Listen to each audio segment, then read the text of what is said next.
Hello दोस्तों, स्वागत है आपका अपने चैनल कैरियर फंडा में। मैं खुशबू और आज की इस वीडियो में हम बात कर रहे हैं एमएमबी ट्रेड के लिए जो इम्पोर्टेंट क्वेश्चन आंसर सीरीज चल रही है फॉर सीआईटीएस एंट्रेंस एग्जाम, उसी के अंतर्गत ये आज की हमारी 5वीं क्लास है। इससे पहले की 4 क्लासेस हो चुकी हैं जिसे आप प्लेलिस्ट में जाकर चेक कर सकते हैं।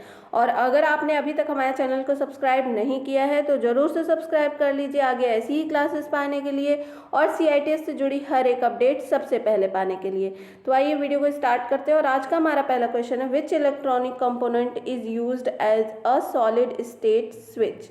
यानी सॉलिड स्टेट स्विच के लिए के रूप में किस इलेक्ट्रॉनिक घटक का यूज किया जाता है, उपयोग किया जाता है। तो सॉलिड स्टेट स्विच के रूप में किसका यूज किया जाता है, यहाँ पर ट्रांजिस्टर का यूज करते हैं। ट्रांजिस्टर क्या होता है, ये क्या है, सेमीकंडक्टर डिवाइस है और मुख्यतः एम्पलीफाई तथा इलेक्ट्रॉनिक स्विच के रूप में प्रयोग किया जाता है ट्रांजिस्टर। ऑप्शन नंबर यहाँ पर डी सही हो जाएगा। नेक्स्ट क्वेश्चन की ओर चलते हैं, what is the name of the symbol. यानी ये जो सिंबल दिख रहा है इसका नाम क्या है। तो ये क्या है आपका, ये आपका ट्रांजिस्टर है। ठीक है, ट्रांजिस्टर में क्या है, एक कलेक्टर है, बेस है और इमिटर है। कलेक्टर क्या है, संग्राहक है। ठीक है, ये क्या है, संग्राहक है। ये एमिटर क्या है आपका, एमिटर आपका उत्सर्जक है, उत्सर्जक है। ठीक है, तो ये एक संग्राहक है और उत्सर्जक है। ये किससे जुड़े होते हैं, आधार से जुड़े होते हैं, बेस से जुड़े होते हैं। तो ये क्या है आपका, ट्रांजिस्टर है। ऑप्शन नंबर यहाँ पर बी सही हो जाएगा। और ये किस टाइप का ट्रांजिस्टर है, तो ये आपका एनपीएन टाइप का ट्रांजिस्टर है। किस टाइप का है, एनपीएन टाइप का ट्रांजिस्टर है। ठीक है, नेक्स्ट क्वेश्चन की ओर चलते हैं, which is a temperature sensitive register. यानी एक तापमान संवेदनशील प्रतिरोध कौन सा है इनमें से। ऑप्शन है डायोड, थायरिस्टर, थर्मिस्टर या फिर ट्रांजिस्टर। तो थर्मिस्टर जो है वो आपका टेम्परेचर सेंसिटिव रजिस्टर है। नेक्स्ट क्वेश्चन की ओर चलते हैं, which component is used to measure the engine coolant temperature. यानी इंजन के शीतलक के तापमान को मापने के लिए किस घटक का यूज किया जाता है, किस कंपोनेंट का यहाँ पर यूज करते हैं। तो थर्मिस्टर का यूज किया जाता है कूलेंट का टेम्परेचर मेजर करने के लिए। ऑप्शन नंबर ए सही हो जाएगा। नेक्स्ट क्वेश्चन की ओर चलते हैं, what is the permissible voltage drop in the electrical circuit. यानी विद्युत सर्किट में परमिसिबल वोल्टेज ड्रॉप क्या है। तो कितना वोल्टेज ड्रॉप होता है, 0.2 वोल्ट होता है। ऑप्शन नंबर यहाँ पर बी सही हो जाएगा। नेक्स्ट क्वेश्चन की ओर चलते हैं। मैं बता दूं कि ये आपका चैप्टर वाइज यहाँ पर क्वेश्चन कराया जा रहा है, तो ये बेसिक इलेक्ट्रिकल चैप्टर से आपका क्वेश्चंस हैं। नेक्स्ट क्वेश्चन की ओर चलते हैं, how many cells are in the 12 volt battery. यानी 12 वोल्ट बैटरी में कितने सेल मैक्सिमम होते हैं, 12 सेल होते हैं। ऑप्शन नंबर यहाँ पर डी सही हो जाएगा। नेक्स्ट क्वेश्चन की ओर चलते हैं, what is the material of positive plate in the lead acid battery. यानी लेड एसिड बैटरी की धनात्मक प्लेट किस मटेरियल से बनी होती है, किस सामग्री से बनी होती है। तो ये लेड पेरोक्साइड जो है मटेरियल से बनाई जाती है आपकी पॉजिटिव प्लेट। ऑप्शन नंबर यहाँ पर बी सही हो जाएगा। नेक्स्ट क्वेश्चन की ओर चलते हैं, what is the material of negative plate in the lead acid battery. यानी लेड एसिड बैटरी की ऋणात्मक प्लेट किस मटेरियल की बनी होती है। तो ये किसकी बनी होती है, स्पॉन्जी लेड की बनी होती है, नेगेटिव प्लेट। ऑप्शन नंबर यहाँ पर ए सही हो जाएगा। नेक्स्ट क्वेश्चन की ओर चलते हैं, what is the colour of positive plate in the charged lead acid battery. यानी चार्ज लेड एसिड बैटरी में धनात्मक प्लेट का रंग क्या होता है। तो इसका रंग ब्राउन होता है, धनात्मक प्लेट का चार्ज अगर है तो। ऑप्शन नंबर यहाँ पर बी सही हो जाएगा। नेक्स्ट क्वेश्चन की ओर चलते हैं, how the lead acid battery is classified. यानी लेड एसिड बैटरी को कैसे वर्गीकृत किया जाता है। तो लेड एसिड बैटरी को कैसे वर्गीकृत करते हैं, सेकेंडरी सेल के रूप में वर्गीकृत क्लासिफाइड किया जाता है। ऑप्शन नंबर बी यहाँ पर सही हो जाएगा। Next question, how is the battery capacity expressed यानी बैटरी की क्षमता को कैसे व्यक्त किया जाता है? तो बैटरी की क्षमता जो है वो एम्पियर आर रेटिंग के रूप में व्यक्त की जाती है। ऑप्शन नंबर ए सही हो जाएगा। बैटरी की क्षमता कितनी होती है, क्या होती है unit? Ampere hour rating. Next question की ओर चलते हैं। नेक्स्ट क्वेश्चन है आपका which instrument is use to measure the electrical resistance यानी विद्युत प्रतिरोध को मापने के लिए किस उपकरण का यूज किया जाता है? तो विद्युत प्रतिरोध को मापने के लिए हम यहाँ पर ओम मीटर का यूज करते हैं। ऑप्शन नंबर सी सही हो जाएगा। नेक्स्ट क्वेश्चन की ओर चलते हैं। Which instrument is prohibited to connect with live wire यानी किस उपकरण को जीवित तार से जोड़ने की मनाही है? किस उपकरण को जोड़ने से मनाही है? तो ओम मीटर जो होता है उसको लाइव वायर से जोड़ने के लिए क्या किया जाता है? मना किया जाता है। ऑप्शन नंबर सी सही हो जाएगा। Next question what is the name of the circuit यानी निम्न सर्किट का क्या नाम है? तो ये आपकी क्या है, ये आप देख सकते हैं, ये क्या है? ये सर्किट ओपन है यानी ये क्या है? ओपन सर्किट है, खुला परिपथ है। ऑप्शन नंबर यहाँ पर ए सही हो जाएगा। नेक्स्ट क्वेश्चन की ओर चलते हैं। What is the name of the electric measuring instrument? इस इलेक्ट्रिक मेजरिंग इंस्ट्रूमेंट का क्या नाम है? तो ये क्या है? एक आपका ये आपका मल्टीमीटर है। क्या है? मल्टीमीटर दिखाया गया है। ठीक है, ये आपका मल्टीमीटर कहलाता है। यहाँ से ये ऑप्शन नंबर आपका डी सही हो जाएगा, मल्टीमीटर। नेक्स्ट क्वेश्चन की ओर चलते हैं। Which law state the current is directly proportional to the voltage and inversely proportional to the resistance यानी किस नियम में कहा गया है कि विद्युत धारा वोल्टेज के समानुपाती होती है और प्रतिरोध के व्युत्क्रमानुपाती होता है? ये किस लॉ में कहा गया है? ओम्स लॉ में कहा गया है। यानी I इज इक्वल टू क्या होता है? V by are. V आपका जो है समानुपाती होता है और जो रेजिस्टेंस होता है वो आपका व्युत्क्रमानुपाती होता है, इन्वर्सली प्रोपोर्शनल होता है। ऑप्शन नंबर ए सही हो जाएगा, ओम्स लॉ। नेक्स्ट क्वेश्चन की ओर चलते हैं। What is the purpose of colour code in cables यानी केबल में कलर कोड का उद्देश्य क्या होता है? क्यों कलर कोड बनाया गया है? तो ये प्रत्येक सर्किट की आसानी से पहचान हो सके इसलिए कलर कोड बनाया गया है केबल्स में, यानी easy identification of each circuit. अलग अलग कलर के जो केबल्स होते हैं वो ईजिली पहचान में आ सके इसलिए इनका कलर कोड निर्धारित किया गया है। ऑप्शन नंबर सी सही हो जाएगा। नेक्स्ट क्वेश्चन की ओर चलते हैं। Which device have the ability to store electrical charge यानी किस उपकरण में विद्युत आवेश को संग्रहित करने की क्षमता होती है? तो किस उपकरण में विद्युत आवेश संग्रहित करने की क्षमता होती है?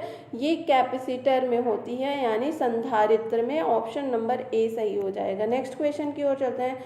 विच device is used to step up the voltage in the spark ignition system यानी स्पार्क इग्निशन सिस्टम में वोल्टेज को बढ़ाने के लिए किस उपकरण का उपयोग किया जाता है? तो स्पार्क इग्निशन सिस्टम में वोल्टेज को बढ़ाने के लिए हम इग्निशन कॉइल का यूज करते हैं। ऑप्शन नंबर ए सही हो जाएगा। नेक्स्ट क्वेश्चन की ओर चलते हैं। What is the energy conservation of battery during discharge यानी डिस्चार्ज के दौरान बैटरी की ऊर्जा का रूपांतरण क्या है? तो बैटरी की किस ऊर्जा से किस ऊर्जा में चेंज होती है? तो केमिकल एनर्जी से इलेक्ट्रिकल एनर्जी में यानी रासायनिक ऊर्जा से विद्युत ऊर्जा में इसका परिवर्तन होता है बैटरी में। ठीक है, नेक्स्ट क्वेश्चन की ओर चलते हैं। नेक्स्ट क्वेश्चन है आपका what is the energy conservation of battery during charging यानी चार्जिंग के दौरान बैटरी की ऊर्जा का रूपांतरण क्या होता है? फिर से वही क्वेश्चन आ गया। तो ये क्या होता है? Electrical energy into chemical energy यानी अब क्या हो रहा है? विद्युत ऊर्जा से रासायनिक ऊर्जा में परिवर्तन होता है। ऑप्शन नंबर ए सही हो जाएगा। नेक्स्ट क्वेश्चन की ओर चलते हैं। Which cell electrons has least energy यानी किस सेल इलेक्ट्रॉन में सबसे कम ऊर्जा होती है? तो इलेक्ट्रॉन्स के कितने सेल होते हैं? यहाँ पर यहाँ पर आपके एक होता है, ठीक है, ये आपका न्यूक्लियस है, न्यूक्लियस के बाहर एक के सेल होता है, एल सेल होता है, एम सेल होता है और एक एन सेल होता है। ये 4 सेल होते हैं। ये आपका अंदर वाला क्या कहलाता है? न्यूक्लियस कहलाता है, ठीक है। ये क्या है? न्यूक्लियस है। फिर यहाँ पर आपका के सेल है, एल सेल है, ये आपका के सेल है, ये आपका एल सेल है और ये आपका एम सेल है और ये आपका एन सेल है। तो के सेल का क्या होता है? एक स्टैंडर्ड फॉर्मूला होता है। क्या होता है? Maximum cell maximum number of electron in each cell is equal to कितना होता है? ये होता है 2n की power n square, 2n square होता है। तो जब हम के सेल की बात करते हैं तो के सेल में कितना आ रहा है? 2 × 1 स्क्वायर यानी 2 इलेक्ट्रॉन्स आ रहे हैं। एल कक्षा में देखेंगे तो यहाँ पर 2 × 2 का स्क्वायर करेंगे तो आप कितना आ जाएगा? 8। इसी तरह m में करेंगे तो 2 × 3 का स्क्वायर इज इक्वल टू कितना आ जाएगा? यहाँ पर 18। और फिर अगर हम बात करेंगे यहाँ पर n की, तो n 2 × 4 का स्क्वायर इज इक्वल टू कितना आ जाएगा? यहाँ पर 32। यानी सबसे कम ऊर्जा किस में आ रही है? के सेल में आ रही है। तो यहाँ से ये ऑप्शन नंबर आपका ए सही हो जाएगा, के सेल इलेक्ट्रॉन्स। नेक्स्ट क्वेश्चन की ओर चलते हैं। Which is the semiconductor material, यानी अर्धचालक सामग्री कौन सी है? इसमें से अर्धचालक सामग्री तो जर्मेनियम एंड सिलिकॉन जो है वो अर्धचालक मटेरियल है, सेमीकंडक्टर मटेरियल है। ऑप्शन नंबर सी सही हो जाएगा। नेक्स्ट क्वेश्चन की ओर चलते हैं। How the semiconductors can be identify the atomic structure, यानी अर्धचालक सामग्री को परमाणु संरचना से कैसे पहचाना जा सकता है? तो कैसे पहचाना जा सकता है? सबसे बाहरी कक्षा में इसके क्या होते हैं? 4 इलेक्ट्रॉन होते हैं। 4 इलेक्ट्रॉन सबसे बाहरी कक्षा में बचते हैं। तो इससे हम इसकी पहचान कर सकते हैं कि ये कैसा है? सेमीकंडक्टर मटेरियल है, ठीक है। नेक्स्ट क्वेश्चन की ओर चलते हैं। नेक्स्ट क्वेश्चन है which cable is the thickest used in the automobile wiring, यानी ऑटोमोबाइल वायरिंग में कौन सी सबसे मोटी केबल का उपयोग किया जाता है? तो यहाँ पर सबसे मोटी केबल का यूज कौन सा किया जाता है? ऑटोमोबाइल वायरिंग में स्टार्टर मोटर केबल का यूज किया जाता है। ऑप्शन नंबर यहाँ पर सी सही हो जाएगा। नेक्स्ट क्वेश्चन की ओर चलते हैं। What is the battery charge rate indicates by the floating level of hydrometer, यानी हाइड्रोमीटर के फ्लोटिंग स्तर से बैटरी चार्ज दर क्या बताती है? तो ये क्या बताती है? फुल चार्ज बताती है, यानी बैटरी हमारी क्या हो गई है? फुल चार्ज हो गई है, ठीक है। फुल चार्ज बताती है ये बैटरी फ्लोटिंग लेवल। तो ये क्या है? ऑप्शन नंबर डी यहाँ पर सही हो जाएगा, फुल चार्ज। नेक्स्ट क्वेश्चन की ओर चलते हैं। What is the specific gravity of fully charged battery, यानी पूरी तरह से चार्ज बैटरी का विशिष्ट गुरुत्व यानी स्पेसिफिक ग्रेविटी क्या होता है? तो ये 1.260 माइनस 1.280 ये इसकी रेट होती है, रेंज होती है। ऑप्शन नंबर यहाँ पर डी सही हो जाएगा। नेक्स्ट क्वेश्चन की ओर चलते हैं। What is the specific gravity reading range of half charged battery, यानी आधी चार्ज बैटरी की विशिष्ट गुरुत्व रीडिंग रेंज यहाँ पर क्या होगी? अगर बैटरी आपकी आधी चार्ज है तो क्या होती है? 1.200 माइनस 1.30 ये इसकी रेंज होती है अगर बैटरी आपकी आधी चार्ज है। ऑप्शन नंबर सी सही हो जाएगा। नेक्स्ट क्वेश्चन की ओर चलते हैं।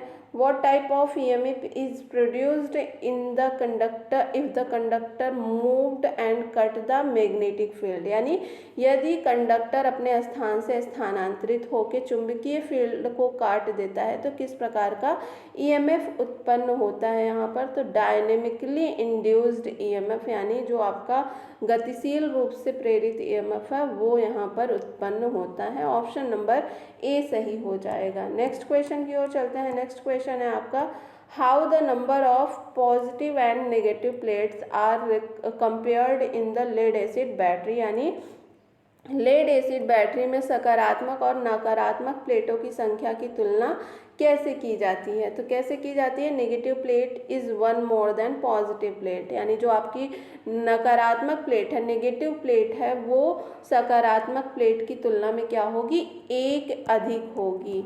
ठीक है, नेगेटिव प्लेट का नंबर जो होता है वो एक अधिक होगा आपका पॉजिटिव प्लेट के नंबर से। ऑप्शन नंबर यहाँ पर बी सही हो जाएगा। नेक्स्ट क्वेश्चन की ओर चलते हैं। What is the use of ohm meter in an electrical circuit, यानी विद्युत परिपथ में ओम मीटर का क्या उपयोग है? तो इलेक्ट्रिकल सर्किट में ओम मीटर का यूज क्या है? मेजर द रेजिस्टेंस, यानी रेजिस्टेंस यानी प्रतिरोध का मान ज्ञात करने के लिए ओम मीटर का यूज किया जाता है। ऑप्शन नंबर ए यहाँ पर सही हो जाएगा। नेक्स्ट क्वेश्चन की ओर चलते हैं। Which measuring instrument used to measure the ampere volt and resistance, यानी एम्पियर वोल्ट और प्रतिरोध को मापने के लिए किस मापक यंत्र का यहाँ पर यूज किया जाता है? तो मल्टीमीटर का यूज करते हैं एम्पियर वोल्ट और प्रतिरोध को मापने के लिए। ऑप्शन नंबर यहाँ पर डी सही हो जाएगा। नेक्स्ट क्वेश्चन की ओर चलते हैं। What does number 25 in the cable size 25 by 0.012 indicates, यानी केबल का आकार 25 बाई 0.012 में 25 नंबर क्या दर्शा रहा है? 25 नंबर क्या डिजिग्नेट कर रहा है? तो नंबर ऑफ द स्ट्रैंड, यानी स्ट्रैंड की संख्या दर्शाता है ये 25 नंबर यहाँ पर। ऑप्शन नंबर यहाँ पर बी सही हो जाएगा। नेक्स्ट क्वेश्चन की ओर चलते हैं। What is the ampere hour rating if battery deliver 5 ampere and period of 20 hours, यानी यदि आपका बैटरी 5 एम्पियर और 20 घंटे की अवधि देती है तो एम्पियर घंटे की रेटिंग क्या होगी? तो आप सिंपली यहाँ पर एम्पियर घंटे की रेटिंग क्या होती है? एम्पियर आर होती है। और एम्पियर आर का मतलब यहाँ पर आई की वैल्यू कितनी दे रखी है? आई की वैल्यू आपकी 5 दे रखी है और टाइम कितना दे रखा हुआ है? 20 दे रखा है। तो यहाँ पर जो आपका एम्पियर आर रेटिंग होती है, एम्पियर आर रेटिंग होती है, वो कितना हो जाएगा? आई इंटू टी, यानी ये हो जाएगा 5 गुणे 20 और यहाँ से आपका आ जाएगा 100 एम्पियर आर। ऑप्शन नंबर यहाँ पर सी सही हो जाएगा। ठीक है, ऑप्शन नंबर सी सही हो जाएगा and 100 ampere hour. Next question की ओर चलते हैं। Which acid is used in the lead acid battery, यानी लेड एसिड बैटरी में किस अम्ल का उपयोग किया जाता है? लेड एसिड बैटरी में किस अम्ल का यूज करते हैं? तो यहाँ पर आप सल्फ्यूरिक एसिड का यूज करते हैं। ऑप्शन नंबर बी सही हो जाएगा। नेक्स्ट क्वेश्चन की ओर चलते हैं। What is the use of hydrometer, hydrometer का क्या उपयोग है? ये आपका हाइड्रोमीटर दे रखा है और इसका यूज पूछ रहा है। तो इसका यूज क्या होता है? इलेक्ट्रोलाइट की विशिष्ट गुरुत्व को चेक करने के लिए। किसकी?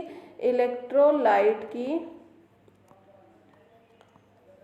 विशिष्ट गुरुत्व को, यानी स्पेसिफिक ग्रेविटी को, स्पेसिफिक ग्रेविटी को चेक करने के लिए। ठीक है, इलेक्ट्रोलाइट की स्पेसिफिक ग्रेविटी को चेक करने के लिए हाइड्रोमीटर का यूज यहाँ पर किया जाता है। तो ये ऑप्शन नंबर आपका ए सही हो जाएगा। To check specific gravity of electrolyte, यानी इलेक्ट्रोलाइट की विशिष्ट गुरुत्व जांचने के लिए। नेक्स्ट क्वेश्चन की ओर चलते हैं। What is the effect of the soft iron bar in a closed circuit, यानी बंद सर्किट में नरम लोहे की पट्टी का क्या प्रभाव होता है? ये मैग्नेटिक इफेक्ट जनरेट करता है। क्या प्रभाव होता है इसका? तो ये मैग्नेटिक इफेक्ट को जनरेट करता है।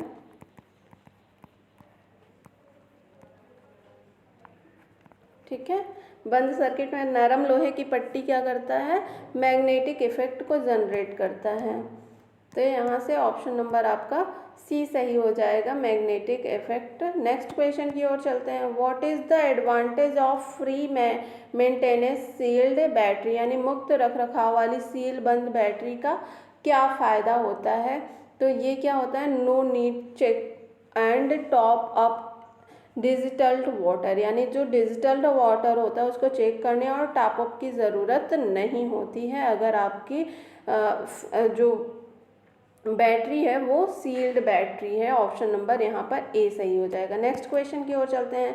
विच instrument is use to check the continuity of the field coil of DC motor, यानी डीसी मोटर के फील्ड कॉइल की निरंतरता की जांच करने के लिए किस उपकरण का यूज किया जाता है? तो यहाँ पर ओम मीटर का यूज करते हैं फील्ड कॉइल की निरंतरता जांचने के लिए डीसी मोटर की। ऑप्शन नंबर सी सही हो जाएगा। नेक्स्ट क्वेश्चन की ओर चलते हैं। Which type of circuit has infinite resistance, यानी किस प्रकार की सर्किट में एक अनंत प्रतिरोध होता है? किस प्रकार के सर्किट में होता है? ओपन सर्किट में जो है अनंत प्रतिरोध होता है। प्रतिरोध क्या होता है? इनफाइनाइट। ऑप्शन नंबर ए सही हो जाएगा। नेक्स्ट क्वेश्चन की ओर चलते हैं। Which type of circuit leads to hazards effect, यानी किस प्रकार के सर्किट से खतरे का प्रभाव होता है? किस प्रकार के सर्किट से? शॉर्ट सर्किट से जो है खतरे का प्रभाव होता है। आग लगने की जो होती है आपकी ज़्यादा चांस हो जाते हैं। ऑप्शन नंबर सी सही हो जाएगा। नेक्स्ट क्वेश्चन की ओर चलते हैं। What is net resistance R if R1 and R2 resistance R connected in series, यदि आपका प्रतिरोध R1 और R2 श्रृंखला में जुड़े हुए हैं तो नेट प्रतिरोध क्या होगा इसमें? तो नेट प्रतिरोध क्या होता है? R is equal to R1 plus R2। वहीं अगर ये पैरेलल में जुड़े होते तो क्या हो जाता? 1/R इज इक्वल टू क्या हो जाता? 1/R1 प्लस 1/R2 ये हो जाता अगर पैरेलल में जुड़े होते हैं। तो यहाँ से ऑप्शन नंबर आपका ए सही हो जाएगा। R is equal to R1 plus R2। Next question की ओर चलते हैं। What is the name of electrical symbol, यानी इस इलेक्ट्रिकल सिंबल का नाम क्या है? ये क्या है? आपका बैटरी को दर्शाता है। ऑप्शन नंबर बी यहाँ पर सही हो जाएगा। नेक्स्ट क्वेश्चन की ओर चलते हैं। What is the reason of fuse blown out in an electric circuit, यानी विद्युत सर्किट में फ्यूज उड़ने का क्या कारण होता है? फ्यूज उड़ने का क्या कारण हो सकता है? शॉर्ट सर्किट की वजह से फ्यूज उड़ सकता है। ऑप्शन नंबर बी सही हो जाएगा। ठीक है, नेक्स्ट क्वेश्चन की ओर चलते हैं। नेक्स्ट क्वेश्चन अब आपका जो है हाइड्रोलिक एंड न्यूमेटिक चैप्टर से स्टार्ट हो गया है। तो नेक्स्ट क्वेश्चन क्या है? What is the name of the part marked as X in pneumatic brake system, यानी न्यूमेटिक ब्रेक सिस्टम में एक्स के रूप में चिन्हित भाग का क्या नाम है? इस भाग को क्या कहते हैं? तो ये क्या है आपका न्यूमेटिक ब्रेक सिस्टम में ये भाग कौन सा होता है? ये कंप्रेसर होता है। क्या होता है? कंप्रेसर होता है। ठीक है, ये भाग क्या है? कंप्रेसर है। और कंप्रेसर का आप जानते हैं ये क्या होता है? एक मैकेनिकल डिवाइस है और जिसका यूज गैस या हवा के प्रेशर को इंक्रीज करने के लिए, यानी प्रेशर को बढ़ाने के काम आता है कंप्रेसर। अब यहाँ पर नेक्स्ट पार्ट जो है ये क्या है आपका? ये है आपका एयर ड्रायर। ठीक है, एयर ड्रायर है। और ये वाला भाग क्या है आपका? ये आपका ब्रेक वॉल्व है। ब्रेक वॉल्व है। ठीक है, ये आपका कंप्रेसर हो गया, ये एयर ड्रायर है और ये भाग आपका क्या है? ब्रेक वॉल्व है। आगे और भी फिगर है। तो ये आपका क्या है? ये वाला मैंने बता दिया, ये कंप्रेसर है, ये आपका एयर ड्रायर है, ये आपका ब्रेक वॉल्व है। ठीक है, ब्रेक वॉल्व। ये क्या है आपका? स्प्रिंग ब्रेक एक्चुएटर है। क्या है? Spring brake actuator. ठीक है, और ये क्या है? रिले वॉल्व है। रिले वॉल्व है। और ये वाला भाग क्या है? ये आपका है ब्रेक चैम्बर। Break chamber. ठीक है, तो यहाँ एक्स वाला भाग पूछा है तो ये क्या है? कंप्रेसर है आपका। यहाँ से ऑप्शन नंबर आपका डी सही हो जाएगा, कंप्रेशन। नेक्स्ट क्वेश्चन की ओर चलते हैं। What is the name of the part marked as X in the pneumatic brake system, यानी न्यूमेटिक ब्रेक सिस्टम आपका फिर से दिया गया और इस एक्स वाले भाग का क्या नाम है? मैंने सारे पार्ट्स अभी भी बता दिए। और इस एक्स वाले भाग को मैंने क्या बताया था? ये क्या है आपका? तो ये आपका ब्रेक वॉल्व है। क्या है? ब्रेक वॉल्व है। तो ये आपका न्यूमेटिक ब्रेक सिस्टम का फिगर आप ध्यान में रखिएगा और किस जगह पर कौन सा पार्ट यहाँ पर है, तो ये चीज़ें आपको पता होनी चाहिए। तो ये आपका ब्रेक वॉल्व है, ऑप्शन नंबर बी सही हो जाएगा। नेक्स्ट क्वेश्चन की ओर चलते हैं। निम्न कंप्रेशर का प्रकार क्या है? What is the type of compressor? आइए फिगर देख लेते हैं। ये कंप्रेशर आपका कैसा है? तो ये आपका रेसिप्रोकेटिंग टाइप है। क्यों रेसिप्रोकेटिंग टाइप है? क्योंकि इसका मूवमेंट क्या है? अप एंड डाउन है। ठीक है, अप एंड डाउन कैसा होता है? रेसिप्रोकेटिंग टाइप का होता है। ठीक है, रेसिप्रोकेटिंग टाइप कंप्रेशर। तो यहाँ से ऑप्शन नंबर आपका डी सही हो जाएगा। नेक्स्ट क्वेश्चन की ओर चलते हैं। विच measures the liquids resistance of flow, यानी प्रवाह के तरल प्रतिरोध को कौन मापता है? तो ये कौन मापता है? अगर आपका तरल है तो विस्कोसिटी जो होता है, विस्कोसिटी ये आपके प्रवाह के तरल प्रतिरोध को मापने का कार्य करता है। ऑप्शन नंबर बी सही हो जाएगा, डी सही हो जाएगा। Next question. Which law is applied in hydraulic brake system, यानी हाइड्रोलिक ब्रेक सिस्टम में कौन सा नियम लागू होता है? हाइड्रोलिक ब्रेक सिस्टम में पास्कल्स लॉ लागू होता है। ऑप्शन नंबर सी सही हो जाएगा। पास्कल्स लॉ क्या होता है आप नेक्स्ट क्वेश्चन में देखेंगे। और आज का हमारा ये आखिरी सवाल है। Which law states that the pressure intensity of a static liquid equal in all direction, यानी कौन सा नियम यह बताता है कि सभी दिशाओं में एक स्थिर तरल के दबाव की तीव्रता एक समान होती है? तो ये कौन सा लॉ बताता है? पास्कल्स लॉ बताता है। ऑप्शन नंबर बी सही हो जाएगा। यहाँ से आप पास्कल लॉ क्या कहता है उसको आप देख सकते हैं। पास्कल लॉ क्या कहता है? सभी दिशाओं में एक स्थिर तरल के दबाव की तीव्रता एक समान होती है। ठीक है, तो ये कौन कहता है? पास्कल्स लॉ कहता है। तो आज की क्लास में बस इतना ही। आई होप आपको ये क्लास पसंद आई होगी। अगर पसंद आई है तो वीडियो को लाइक और चैनल को सब्सक्राइब ज़रूर करें। मिलते हैं नेक्स्ट वीडियो में नई क्लास के साथ। तब तक के लिए बहुत बहुत धन्यवाद।